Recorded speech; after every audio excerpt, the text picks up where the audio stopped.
In today's video, I'm going to be sharing with you how I added hair to this painting. I'm also going to share with you the transition or transformation from where it was before to where it is now. It's your girl, ArtisticSoulsJourney, and welcome to my YouTube channel, Artistic Soul. She started off with hair that had on it, but it was super flat, so I decided to take that hair off. Here, I'm separating the hair to find out where I want to take my scissors and cut along the weft to place the hair onto the canvas. But it's soft, it is synthetic, and it was on obviously a weft because it was a full wig. I have already created one piece using this wig, and that was my Betty Booth that has been sold. So excited. I celebrate black hair, and I love that we have the ability to be unique and creative with what we have. It's not been always celebrated, so my art pieces that do have hair on it, my mixed media pieces, 3D hair art pieces, I'm celebrating that ability. And I'm celebrating the Afro hair in this piece.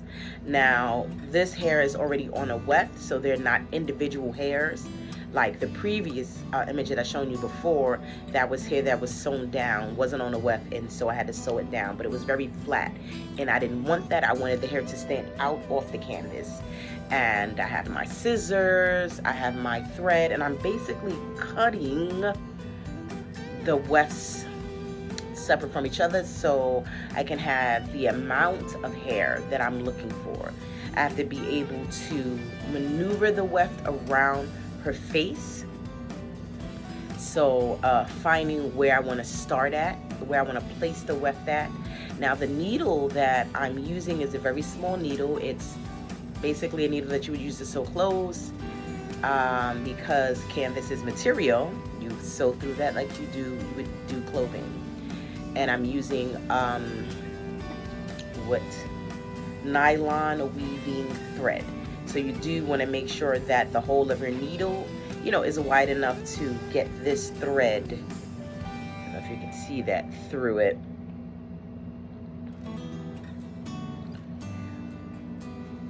Now what you'll see is a lot of back and forth of me putting the weft down, taking it up. I'm trying to design where and how I want the hair to flow. Key, this is very important, right? If you want the hair to be in her face, if you want it to swoop over or whatever, you want to design that down first, be creative, and where you want that to go on the canvas before you start sewing or gluing, because you can use E600, you can use probably even fabric glue, because this hair is on a weft already, or a net, that would work as well. You can use glue that people use to actually glue their wigs down. The only thing I wouldn't do is Gorilla Glue on canvas, because I don't think it would work. And also I have a layer of paint already on there, so just things that you want to consider. Now this is what she looks like after I took that hair off. Now the halo I am going to work on. You'll see that transition a little later. That's the weft that I'm talking about. And that's gonna go, the thing is I wanted to frame her face. So I'm probably gonna place down it in the center of her face first, and then sew the weft around. And the goal is that I don't want it to be on her face unless, I don't want the weft to be sewn here, unless that was the design that I was going for, right? So, it would be like by her ear, which she doesn't have, but kind of on the side of her face is where I want it to fall.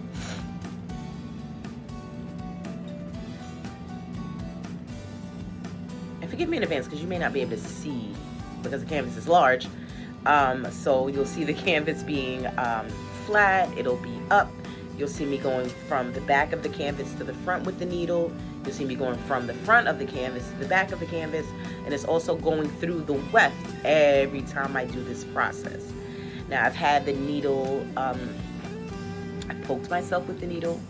I have had the needle not go through the area in which I would like it to go through, because you really can't see it once you go through, so you're kind of like looking at where the hair's falling, and then kind of doing this process over and over again.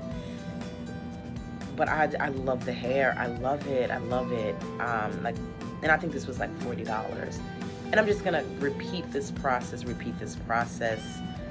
looking at where I'm at now, gauging where I want the needle to go. And because of, I guess, the size of the canvas, you don't always know. So I try to feel on the front of the canvas and then bring the needle through and hope that it's, you know, in the area where my finger is. And originally, while we're here, okay, she did not have a jacket on. She had just the orange shirt, as you saw. So I decided to do the jean jacket, and I'm not quite finished with that. I saved jean material to make jean earrings, anything I feel inspired to, but I really do like denim. And so I save pieces and scraps, and even get donations of jeans to use in my art, and as well as donations of hair. People have given me hair that they've not used. They bought it. It's like, Rosette, I don't know what I want to do with it, so you have it. You keep it. And I'm like, thank you, because I will use it.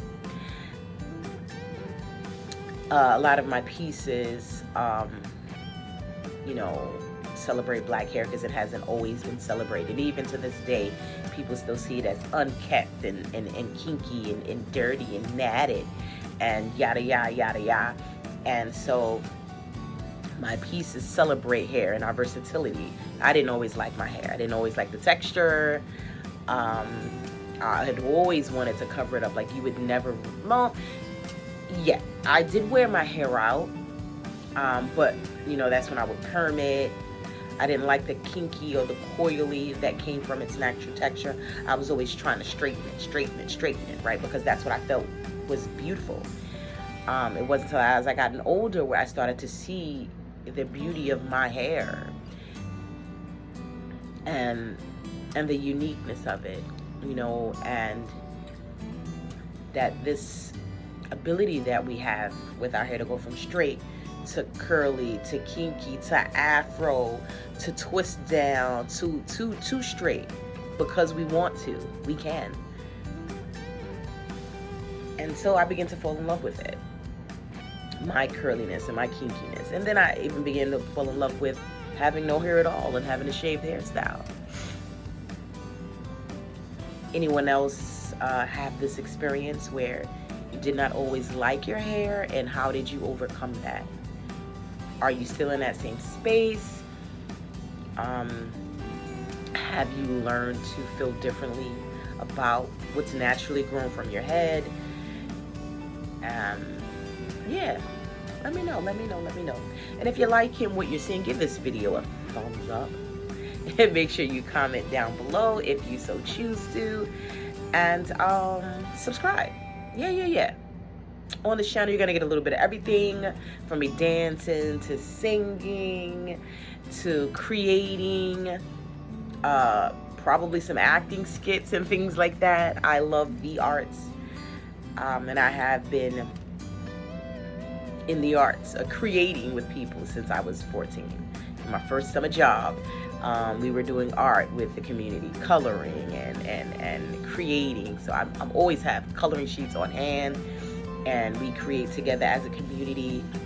I've had the opportunity and still do work with seniors, work with elementary students, teens, adults of all ages, and we create together. For me, art is very therapeutic. I am in a zone. It is very peaceful for me. Sometimes I watch TV shows. It varies. I can watch a sermon from my church. I can be listening live while I'm creating to somebody's live event, or sometimes I'm watching a show, a series, season 1, season 2. You know, it depends on my mood. Sometimes I'm just listening to the TV and not watching it at all because I'm kind of that engulfed in what I'm doing. What do you watch when you're creating? Like, what helps you to like create and keep you in the zone? And sometimes I take a break You know, you gotta nourish the body. So I'll take a break, get something to eat, and then I'll come back. And then sometimes another idea will pop in my head, and I'm like, oh, I want to use this now. Oh, I want to use that. Oh. And, you know, I try to be free to go with that idea. You know, sometimes my most awesomest pieces have come from a creative idea that came in my head that wasn't originally a part of what I had going, i.e. this specific piece. Oh, and I tell you, don't throw away your pieces. Not all of them. Sometimes, as an artist, if you're like me and you're creative, you have a lot of pieces, some undone pieces, some thoughts and creative design ideas in your mind.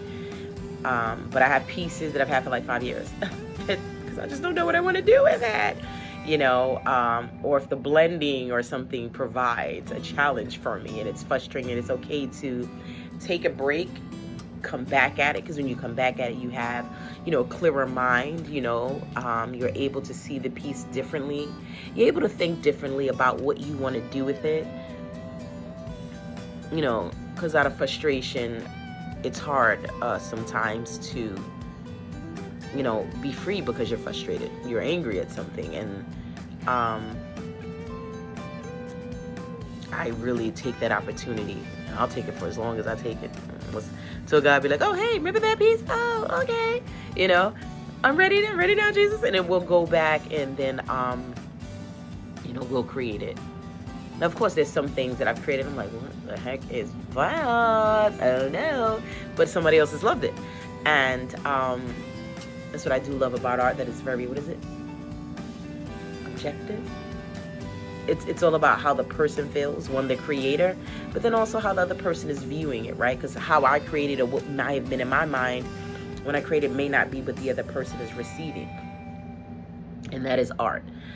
Art is just like that. That's why art is very conversational, because it has this ability, one, to bring people together. And I'm not just talking about painting. It can be photography. I think life is art. If you cook, if you do digital art, if you run, if you jog, if you design clothes, life is art. The thing that you love is artistic, and it has a creative element to it. But I digress. Still talking about art, but let's get back to this painting.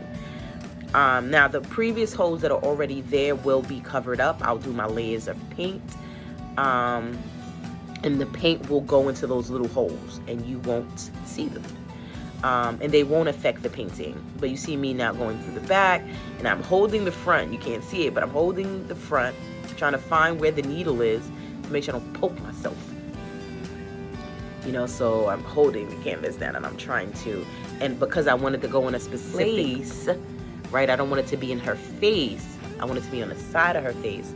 So that's what takes the longest. And usually I would have sped this whole video up for your view. But if you like me, I've done my research to see how people are adding hair to their canvas, to see the method that they're using, to see if that method might work. Sewing's been around for years. We didn't invent that, but now we're using different materials to bring my art to life, right? I love to bring like an image to life. That's what I say. So if I'm mainly inspired by images, photographs of people, and then I like to take that and add my creative element and creative design to it and bring it to life.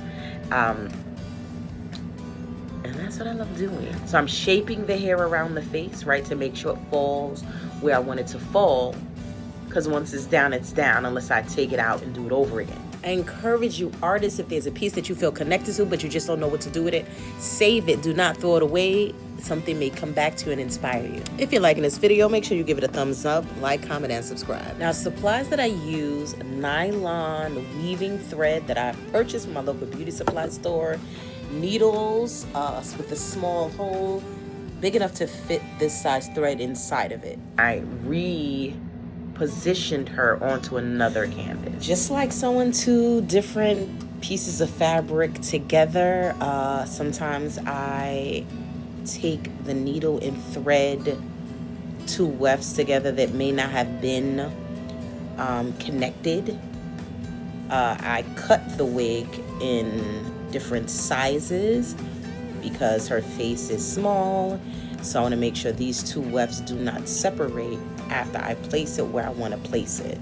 So that stitch is like the keep everything